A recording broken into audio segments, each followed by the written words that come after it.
Welcome back to Inside Boxing's Throwdown! Exclamation point. Aurelio Martinez, Steven Johnson. We're going to talk to you in this episode. We're going to talk about our amateur boxing here in the United States. We're going to give you guys some love up there because Lord knows you amateur boxers out there, you give it 100%, you try. No matter what they put against you, you guys try hard, you fight hard, and we like that. We like that. So, you know, Steve, we got some good things coming up from now to the end of the year in the amateur scene. And like I say, we need to follow this through and let people aware of what's coming down the road in the amateur scene now. Yeah. Go ahead and let us know about the schedule of the big time for the amateurs. Well, probably the things that are just coming up is I think this weekend. No, just from here throughout the end of the year. I mean, I was going to start with first. I think first we start off with the PAL National Tournament, correct? Yeah. And that's next week. It starts next week. The dates are what, from the 28th of September to October 3rd? Yes, September 26th if you count registration. But okay. that week of September 26th to October 3rd will be the annual PAL tournament in Oxnard, California. Yes. Kind of lost a little bit of its glimmer because the USA Boxing, of course, pulled the advancing status. They're not advancing anymore. They're not qualifying tournaments, and not only to PAL that the USA Boxing pulled it. They pulled them from everyone, Golden Gloves, everyone. So it kind of diminished a little bit, but it's not going to diminish the boxers that go to these things and box. So not one bit. So that's a good tournament. It's always been a very good tournament to go. So we encourage people to stay on and compete in these tournaments. Now the next tournament we have coming after the National PAL Championships is the Elite Male World Championships, October the 5th through the 18th in Doha, Qatar. I got a house there. Yeah. I was going to say, I remember when you lived in Qatar. I wished. And then you woke up. Yeah. But Qatar, as a lot of you don't know, it's right there, right next to Saudi Arabia. Yeah. It's simply beautiful. It's rich. Never been there, you know, it's rich. But it's like Dubai. Rich. I mean, I think one of the stats from Qatar is like they're third in the world per capita income. You know, just simply beautiful. Oil? Yes. Yeah. Oil. Yeah. Natural and reserve. So I think for our boxers that are able to go, and I think United States only has one that qualified. We only have one. Yep. Okay. And it'll be quite an experience. It's going to be awesome. It's just unfortunate that we didn't have more than one to qualify to go. But it's definitely going to be an experience, and it's going to be a real precursor to the Olympics. Yeah. Okay, we're getting everything now in the amateurs, a precursor to the Olympics. Everything. Yep. And following from that, then we go Pathway to the Glory Olympic Trials qualifier for the men, October 24th to the 31st in Memphis, Tennessee. That's also the same venue is there for the Olympic Trials for women. Same dates there in Memphis, Tennessee. That, for you who aren't aware, that women's qualifying, that's actually will set our United States women's Olympic team. Yeah. Okay. And we know that right now the front runners will be, of course, Clarissa Shields, defending Olympic world champion, Marlon Esparza, bronze medalist. Of course, Clarissa was gold medalist, bronze, Clarissa Shields. Then our third medalist.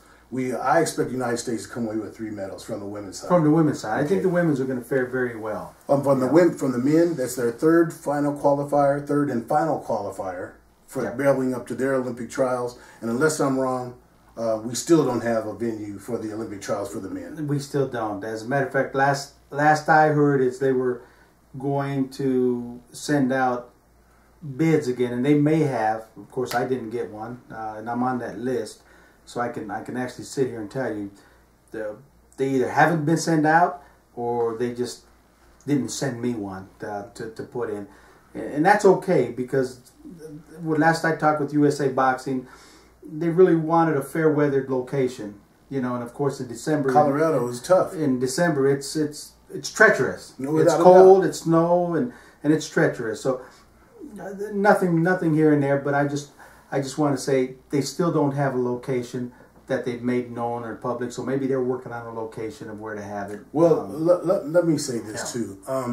We know just from being Colorado natives and living in Colorado, Colorado in December is almost out. Back east, Philadelphia, New York, Chicago, Detroit, they're almost out. Yeah. Because, so it's going to have to be either south or west. Okay, so we'll go from Florida down through Texas, on up through California. Is really it. But why they're still dragging their feet? Remember though, we're here mid-September. Yes, There's right. no way that people, you know, these amateur boxers and their coaches and their families should not know where they're going, you know, for the Olympic trials. But that's another. Yeah, because you remember most of the boxers that have qualified for the Olympic trials, qualifiers, okay, already said and done. There's, like you said, there's only one left. Yep. So that's just a small percentage of additional boxers that are going to be allowed into the actual Olympic qualifiers. So in saying that, before I lose my train of thought, all you boxers that want to make it to this last Olympic qualifier, get a hold of your local LBC, your local USA Boxing LBC, because they really need to get behind you and support you in this entire trip to go try to qualify in this final tournament. I know here in Colorado they do that. They support the boxers and they actually give them some funding to help them make the trip. And I think that's pretty much the same all across the United States. I can't speak for other local LBCs because I don't know how they work, but it's worth that phone call saying, "Hey, we want to go compete in this to try to qualify for them Olympic trials." So do that, and make sure you guys do that. Let me say this before I forget it, Radio. Just yesterday, I was notified, and I'm very happy to say, for all of our friends down there in Louisiana, Lafayette, Louisiana, was awarded the bid to host the 2017 National Golden Gloves Boxing Tournament of Champions. They won that bid over Omaha, Nebraska, and that tournament is going to be held May 1st through the 6th of 2017 at the Cajun Dome there in Lafayette, Louisiana. As you know, the Boxing Tournament of Champions for the Golden Gloves, National Golden Gloves, has been in Vegas for a while.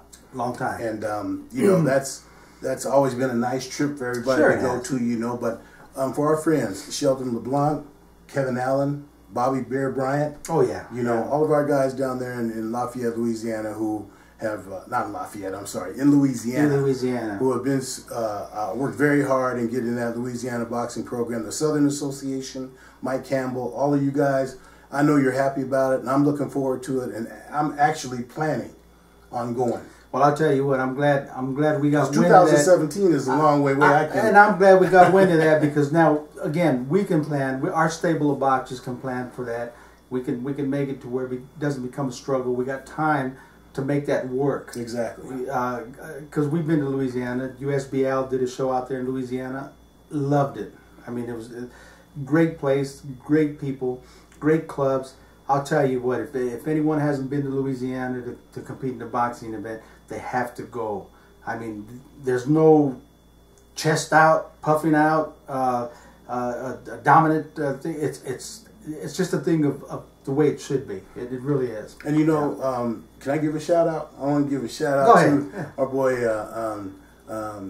Henry Babyface Allen. Turned pro. Right. He's one of Louisiana's favorites. He just turned pro at his first fight about a week ago. Saturday, yeah. Saturday at his first fight, and he won. And just, you know, really a good kid. Happy to consider him a nephew of mine. Much love to you. And your dad, Kevin, not so much. I don't care for that dude too much. Henry, you get him, baby. You made that step.